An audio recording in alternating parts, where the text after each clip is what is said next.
Oi pessoal, estamos no Museu de Arte Sacra do Maranhão com nossos internautas que estão nos acompanhando. Agradeço muito a vocês. Obrigado. Seu nome? Daniel. O Daniel. Marcos. O Marcos. Maridalva. Maridalva. Jorge. E o Jorge. Então vamos entrar? Vamos lá. Vamos lá.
Mais um episódio do Caça Fantasma Brasil. Confirme sua inscrição clicando no sininho ao lado do botão de inscrito. Essa atitude é muito importante para o crescimento do canal. Obrigado!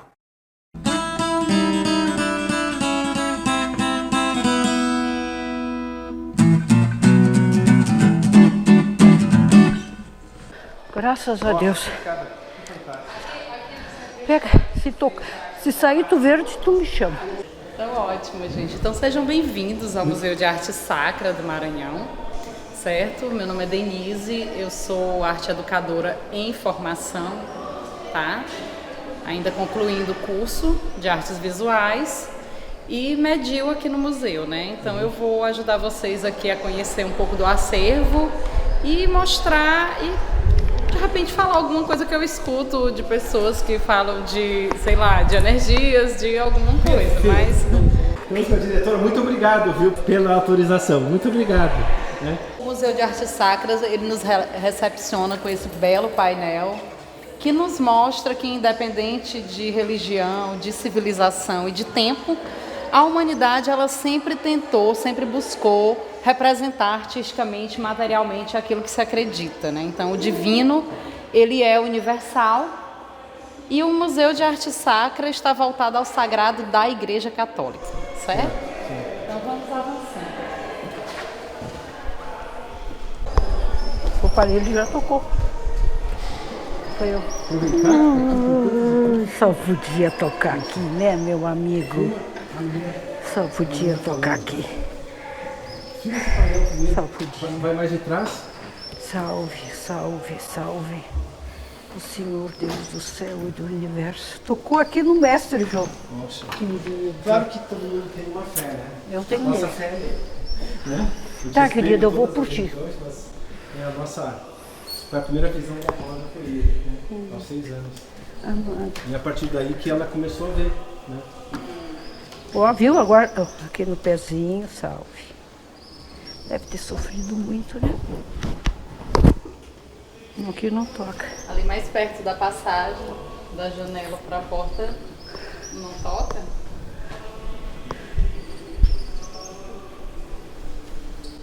Tem algum relato aí? Não. Salve. É porque normalmente em passagens também... Alguma sensação, Rosa? Todinha. Então, conta pra nós aqui. Não, é aquela saudação, né? Paz e amor. Uhum. Que coisa mais bonita. Eu já ganhei o meu dia.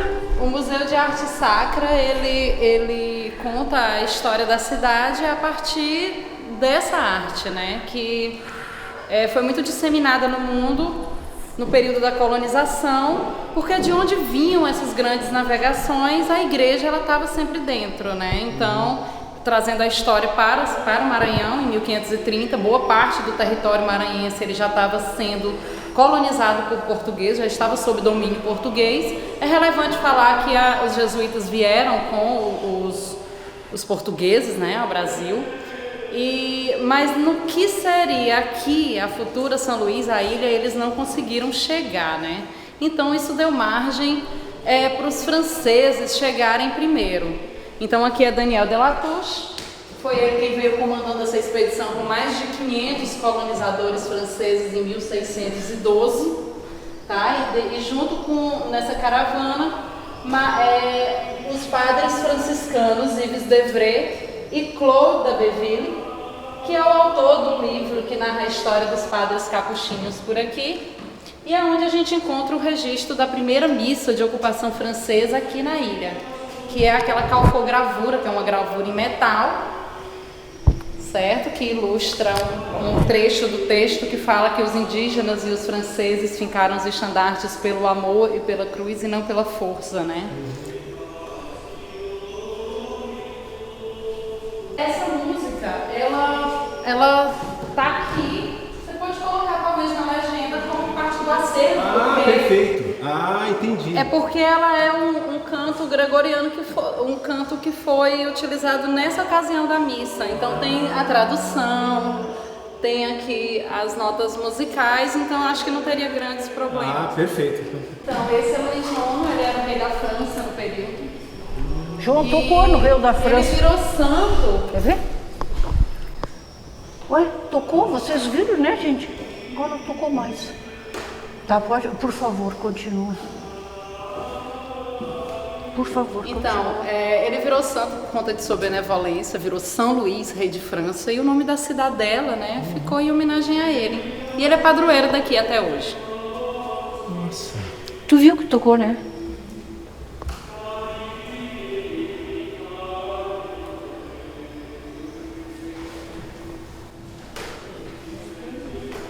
Os franceses eles ficaram aqui por volta de 3 anos, até que os portugueses conseguiram chegar e expulsaram os franceses daqui, depois de muitas batalhas. Essa foi a última, que ficou conhecida como a Batalha de Guaxinduba, né? Então, nessa ocasião, tem relatos da Igreja Católica da primeira aparição de Nossa Senhora em terras maranhenses. Então, o poeta Humberto de Campos narrou esse milagre de forma poética. Os portugueses eles dão a vitória graças à aparição de Nossa Senhora, né? Eles chegaram em desvantagem, com inferioridade numérica de homens, de armas, de munição, e ainda assim conseguiram vencer os franceses, que eram inúmeros. E eles dão a vitória graças à aparição da santa. Eles nomearam de Nossa Senhora da Vitória. E de acordo com o mito da igreja, ela transformou areia em pólvora, pedras em balas de canhão. E por isso que os portugueses ganharam, né? Então aqui nós temos areia em pólvora e pedras em balas de canhão. E aqui é uma representação dela, de Nossa Senhora da Vitória, uma peça do século XVIII, né? Datada do século XVIII. Toda entalhada em madeira policromada e de estilo barroco, né, que a gente reconhece pelos anjos nos pés, o movimento do corpo, o movimento do tecido, o uso do azul cobalto, dourado, que é tudo muito característico do estilo. O cabelinho dela agora é sintético, mas a peça original, antes das restaurações, era com cabelos naturais, porque século XVII, XVIII, até início do XIX era comum as mulheres doarem promessa, né? Quando alcançavam as graças. Peça natural, desculpa. Essa coisa boa aqui. Então aqui é um comparativo dos mapas. Esse é o primeiro traçado urbano daqui da ilha, né? De São Luís. Ele foi feito por um engenheiro militar português, Francisco Frias de Mesquita, em 1640. E serve também para a gente ter uma noção da idade do prédio que nós estamos explorando, né? Porque ele já estava aqui no traçado como uma edificação ativa. Então aqui funcionava um colégio jesuíta.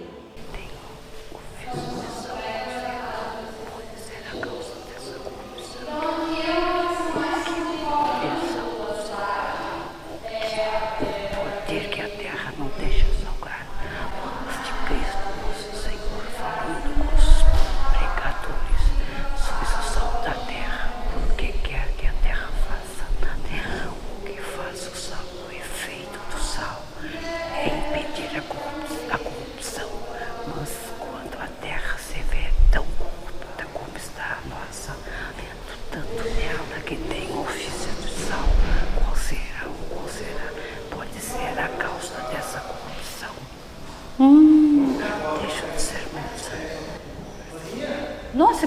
lindo isso aqui, João.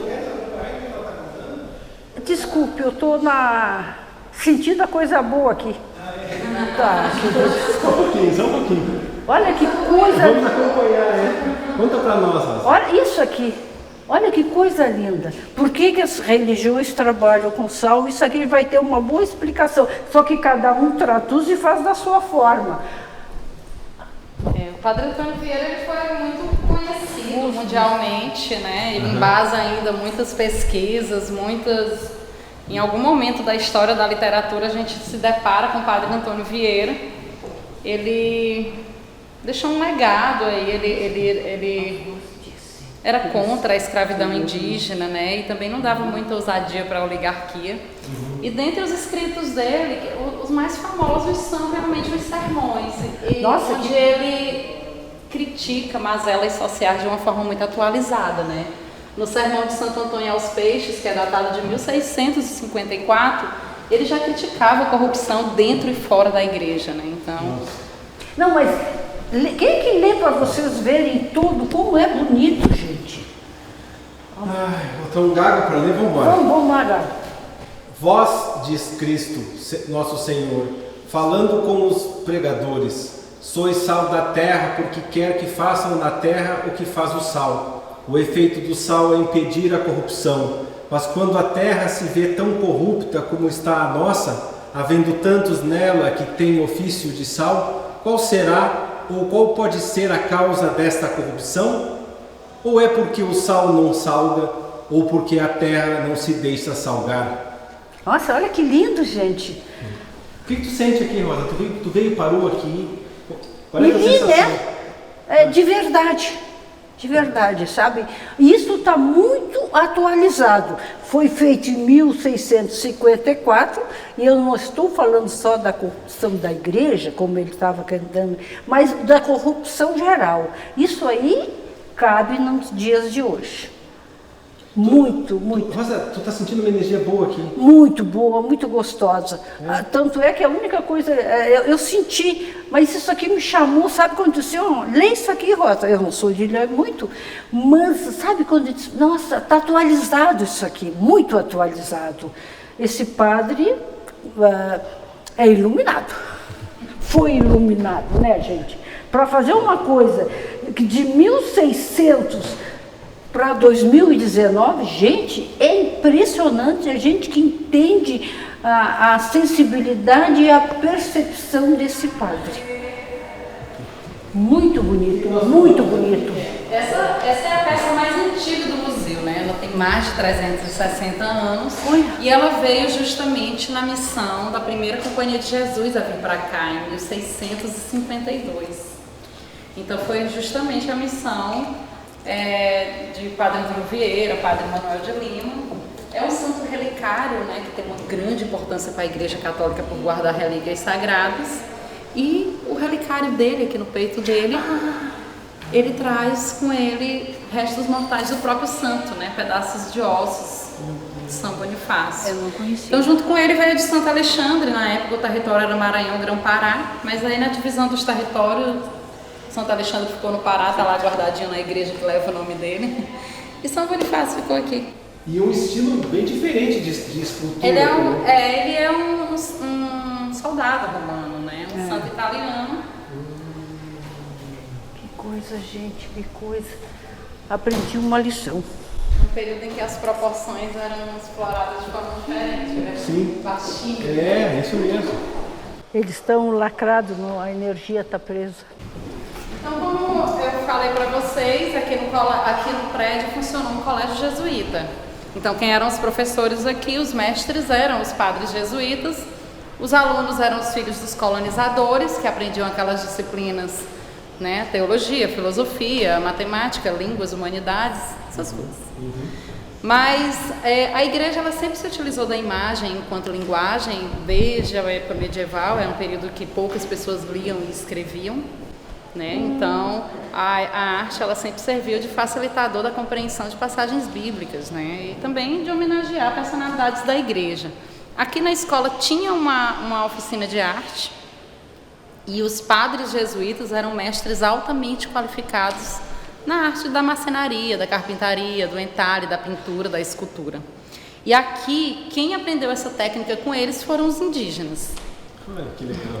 Sim, então aqui a gente tem uma exposição de peças do índio Francisco. Assim, tão bem feitas? Exatamente. Infelizmente não se tem mais, se perdeu o nome dele na etnia dele, né? Mas ele foi batizado, virou índio Francisco. E ele era aluno aqui e virou mestre por conta justamente da qualidade das peças dele, né? Que talento. Que são incríveis. Muito Então aqui ele bem representa feito. a primeira companhia de Jesus a vir para cá. O estilo que chegou aqui no Maranhão foi o barroco, já de forma tardia. Era um período de contra-reforma na Europa, era um período que a Igreja Católica estava perdendo fiéis para o protestantismo, né? Então a Igreja se apropria, vem com tudo, com esse estilo que é dramático, para justamente tentar converter pela sensibilidade, né? Então, todas as características das peças, a dramaticidade, a teatralidade, o uso do vermelho, as nuances do tecido. Quando vem para a arquitetura e para a decoração também vem todo trabalhado no exagero, muito ouro, muito anjo, muita informação. Faz sentido, é? Agora faz sentido. Essa pompa toda. É porque filosoficamente é a representação do divino. Então é para o teatral, fiel mas- olhar e reconhecer a grandiosidade divina em relação ao ser humano. Esse é basicamente o que o barroco quer dizer, né? É a mensagem do barroco. Nossa, impressionante a forma que vocês explicam. Faz sentido tudo. É simples, mas até agora eu não entendia. O barroco é interessante quando a gente compara o barroco no Brasil, porque aqui quem aprendeu a técnica com os padres jesuítas foram os indígenas. Então a gente se depara com uma peculiaridade do barroco brasileiro, que é o barroco maranhense. Ele vem com esses olhinhos, gente. Olha, são ou não são olhinhos indígenas? É mesmo. Então, quando a gente vai em Salvador, quando a gente vai em Ouro Preto, que lá quem aprendeu a técnica foram os africanos escravizados, então a gente se depara com santos mais olhudos, mais bocudos, o cabelo é mais crespo, justamente porque foram os povos africanos escravizados que aprenderam a técnica. Então é onde a gente percebe que a representatividade é inerente ao ser humano, né? E a subjetividade sempre salta, não tem jeito. Nossa. Bota aqui, Esses João. olhos levemente amendoados, pequenos, é muito característico dos nossos povos. Vocês viram? Por isso que nós temos que entender a cultura para entender a religião. Porque isso tudo é novidade. Tem sentido tudo isso. Nossa, eu estou encantada. Que aula.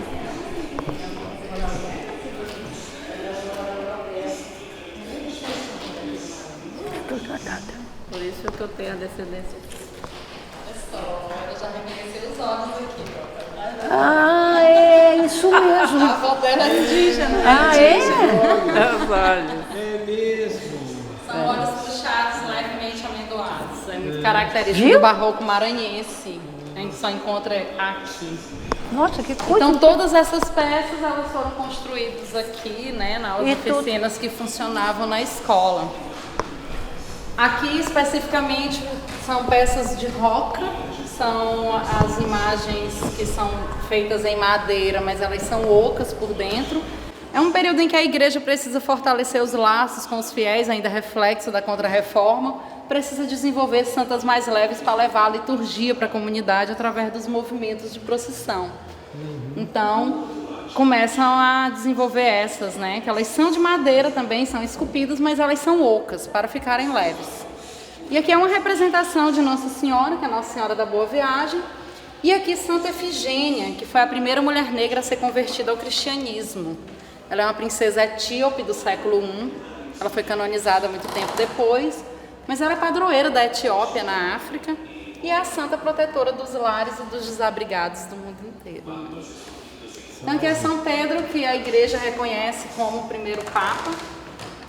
São Paulo, que é um outro apóstolo. Uma das representações de Nossa Senhora, que é a Nossa Senhora da Conceição, que dentro do sincretismo, em boa parte do país, também é o Vodun e Iemanjá. Né? Em outros lugares ela vem com o nome de Nossa Senhora dos Navegantes, enfim. E aqui, Santa Luzia, que é a santa protetora dos olhos, né? Nessa versão datada do século XVIII, ela vem com olhos de vidro representando o milagre dela.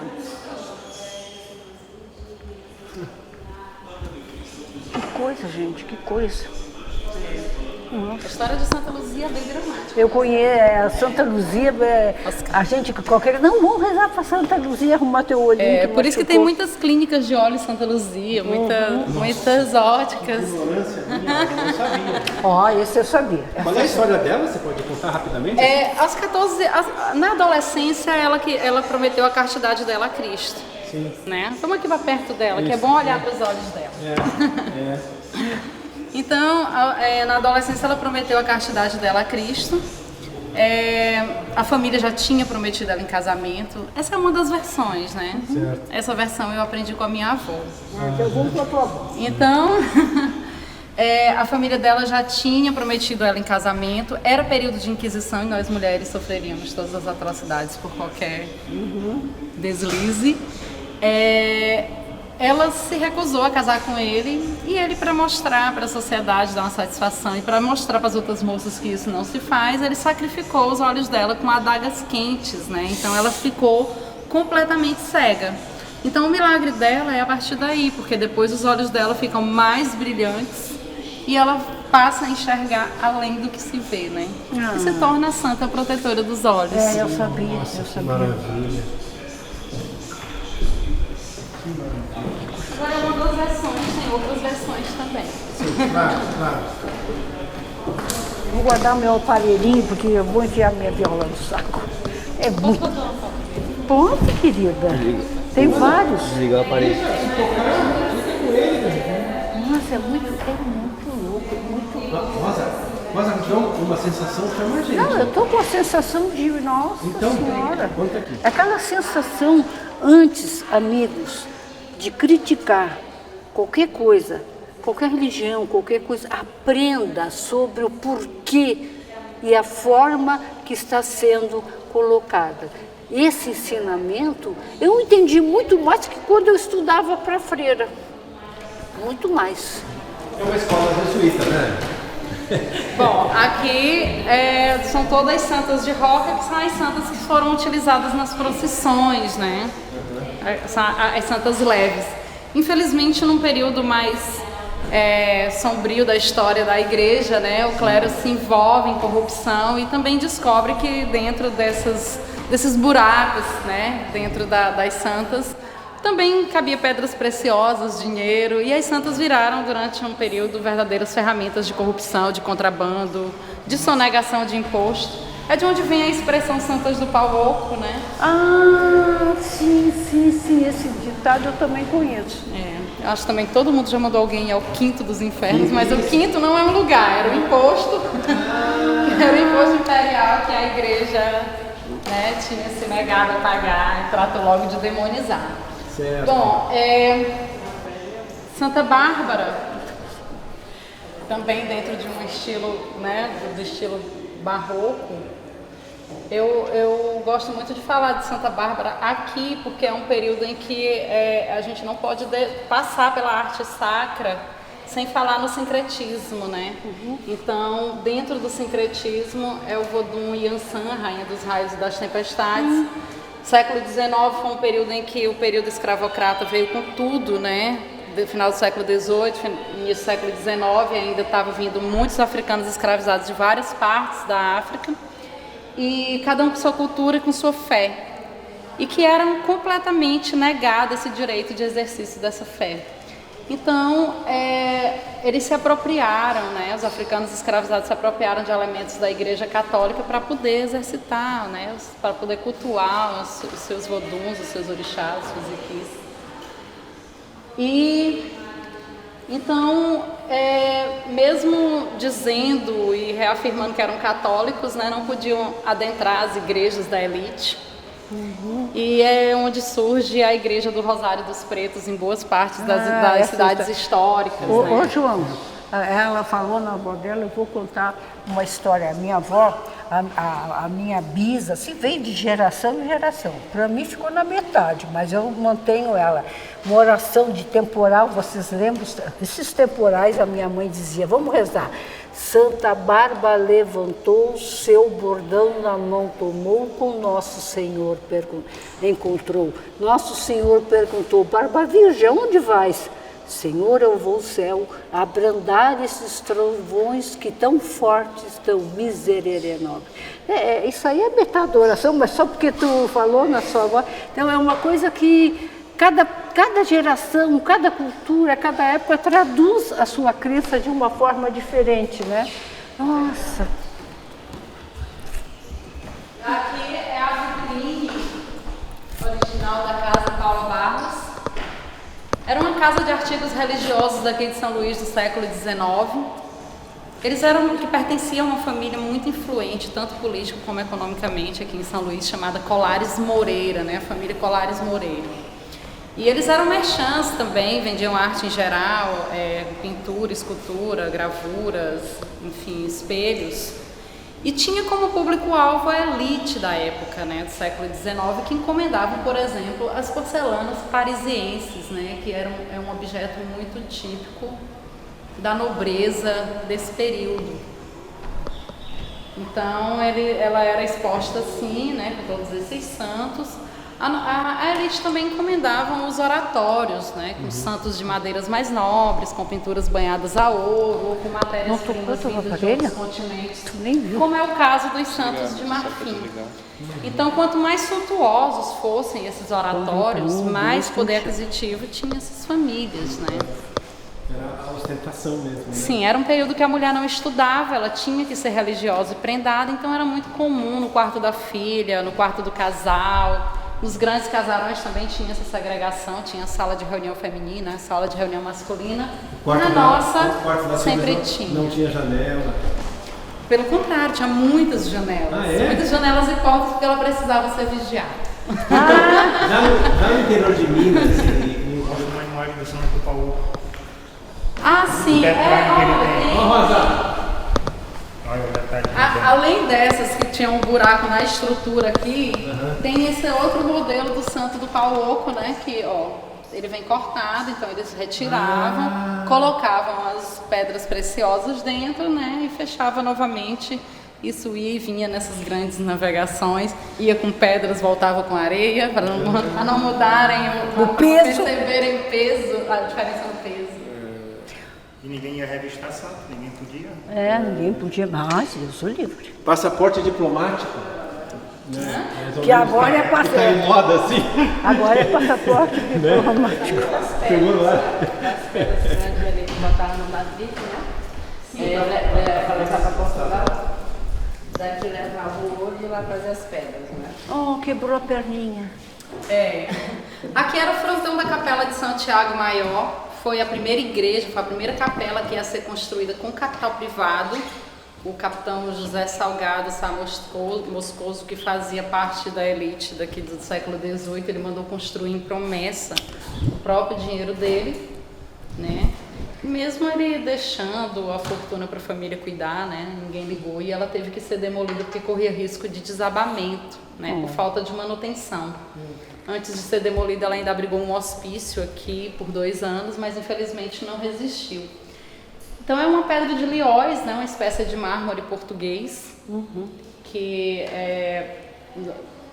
quando ela vem assim rosada, ela vem como raríssima. Existe a versão mais simples dessa pedra, que é vulgarmente chamada pedra de cantaria, que é uma cor cinza, uma cor amarelada, que vinha de contrapeso nos navios, né? E por praticidade, os engenheiros e arquitetos usaram em boa parte das calçadas do centro histórico. Então vocês vão andar por aí, vocês vão ver. Já filmamos. Ontem à noite a gente passou a noite toda. Agora, quando ela vem assim rosada, ela tem pequenos detalhes em casarões. Não sei se vocês perceberam, mas o nosso primeiro degrau é dessa pedra. Não percebi. Então, em outros casarões que a gente encontra por aí, tem um detalhe, né, na janela, um detalhe no portal, que é como raríssimo, né?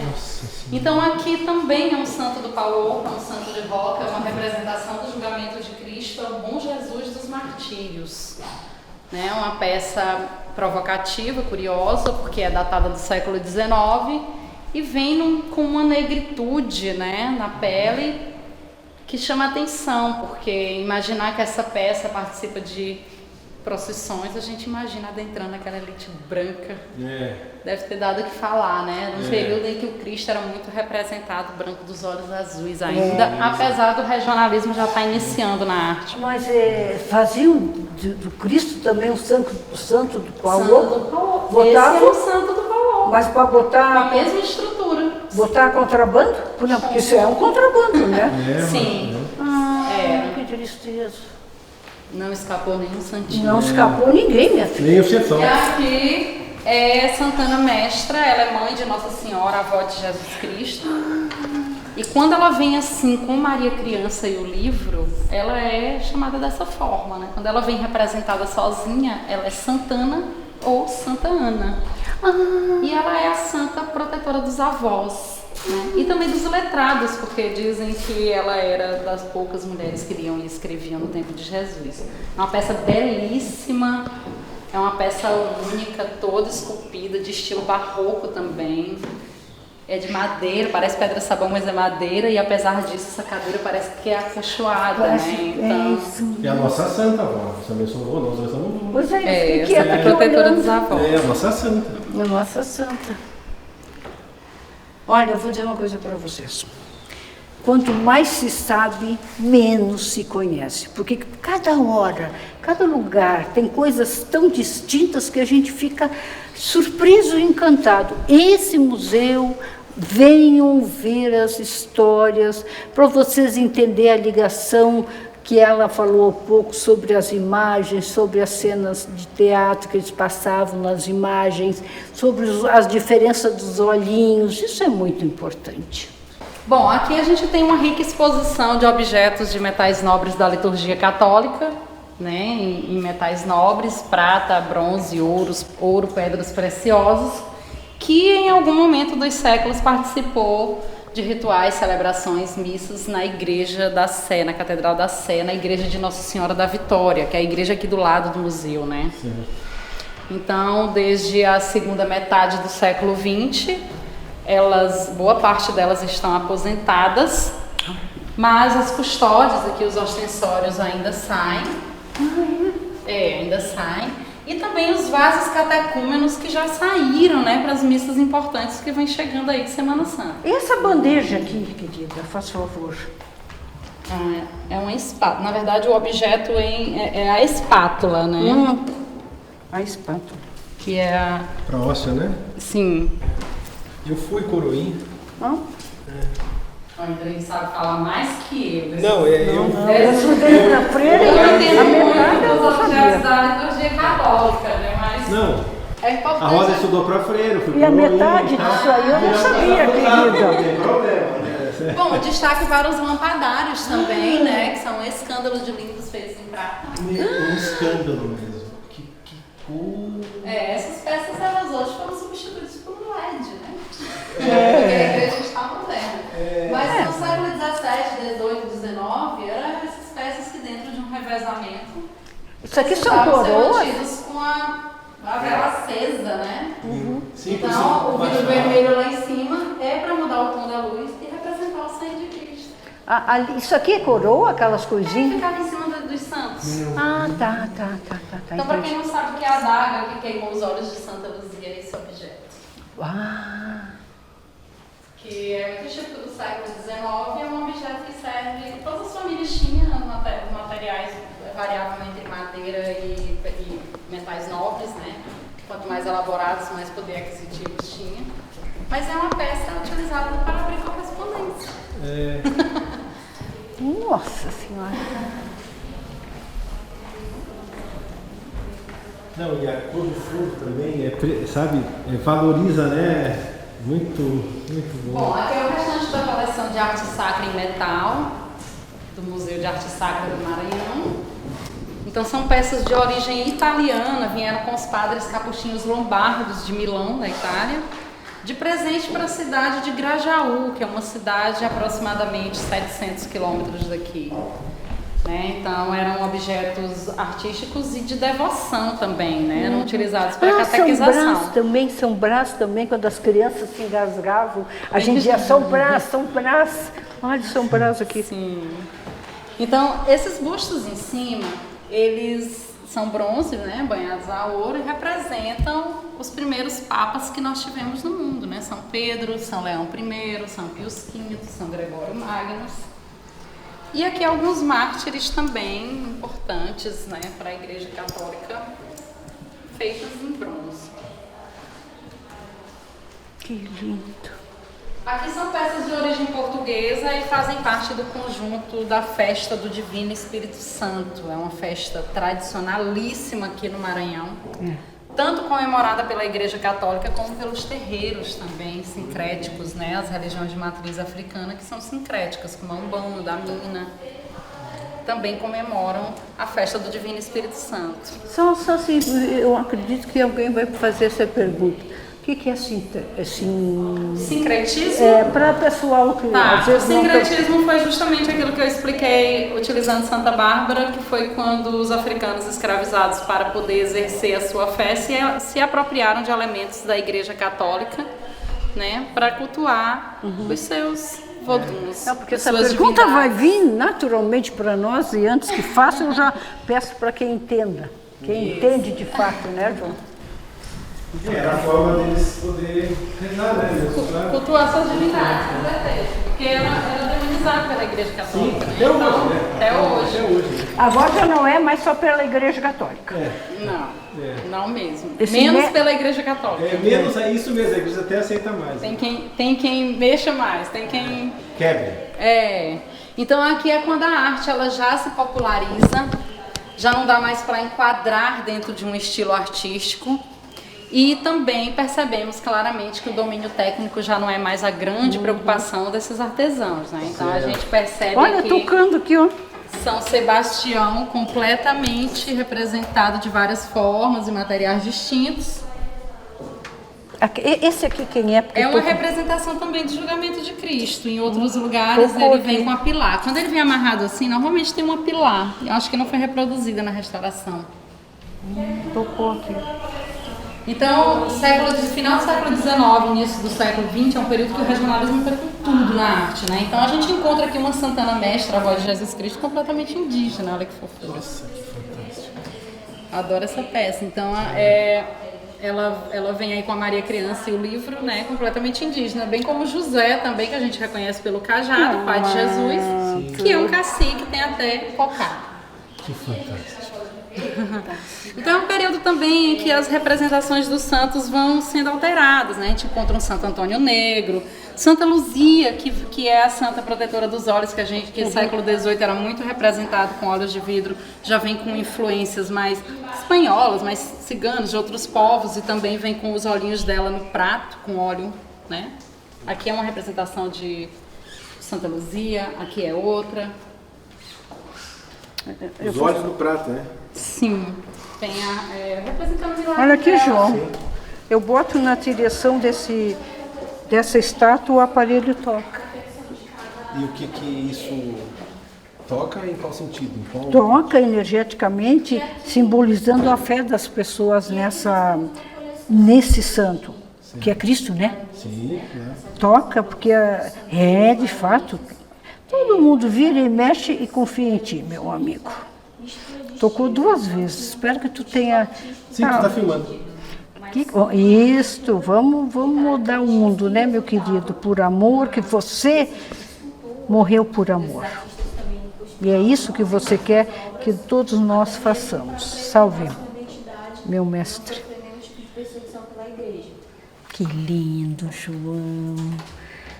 Que lindo, tocou. E ele quer só que as pessoas se amem. É? Meu pai, tá tão difícil. Ele só quer isso, né, Rosa? Só quer isso. Que as pessoas se amem. Que as pessoas... Independente de qualquer coisa. Só a pessoa se amem, se respeitem, entendeu?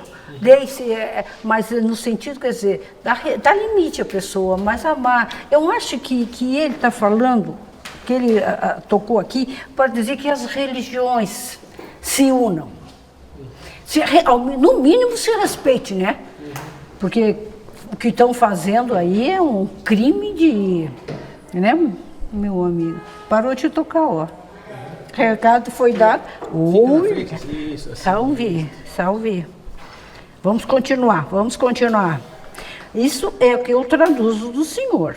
Eu sempre acreditei no Senhor, porque o Senhor morreu para defender o amor, para defender a união, e eu acredito que o Senhor está tocando aqui para isso, que as religiões se respeitem, não se agridam. Falei certo. Salve, meu pai. Posso ir?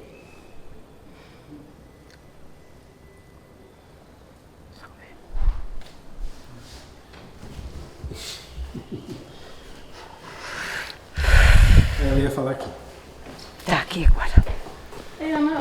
Na verdade, todas elas têm o mesmo contexto, Sim. né? Assim, de mudança de... Mais popular, né? Sim, e é um período, então assim, é um período em que a sociedade queria exercer sua fé, mas nem todo mundo podia comprar na casa Paula Barros. Certo. Então, começaram a consumir os santos na mão de artesãos mais populares, né? Artesãos de rua, que utilizavam matéria-prima mais alternativa, como o gesso, a resina, a madeira mais simples, a argila.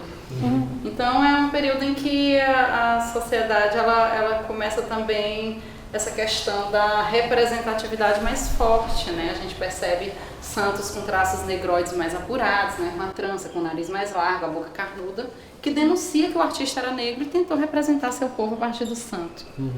Né? Então, Isso é incrível. é importante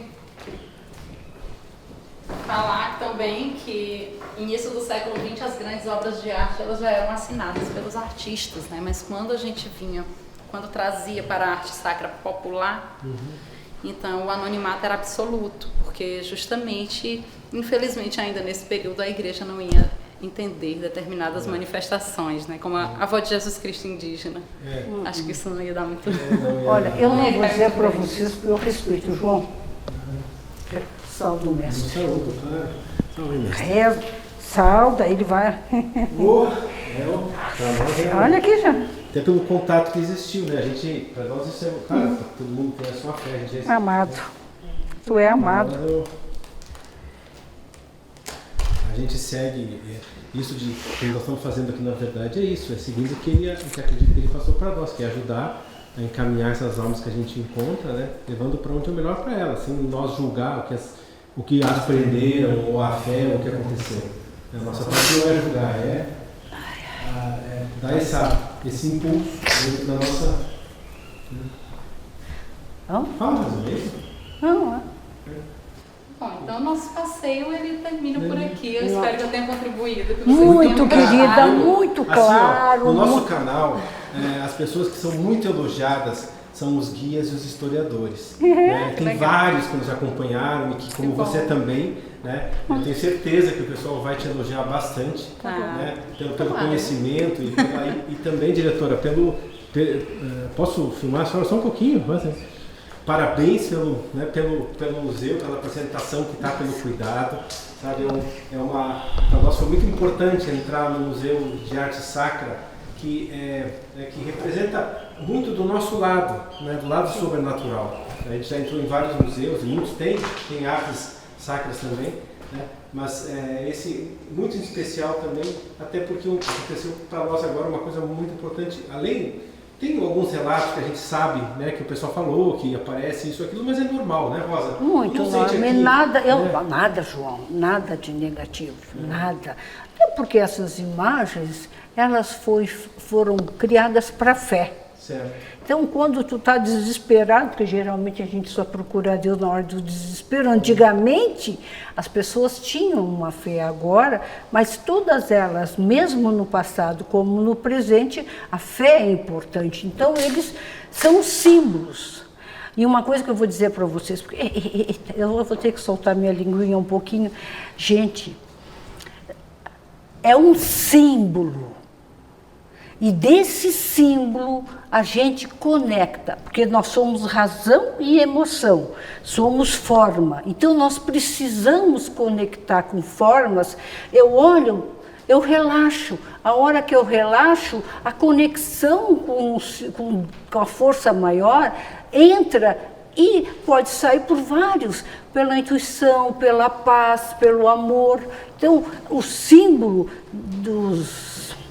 das imagens Se você não acredita, o problema é seu. Agora, respeite.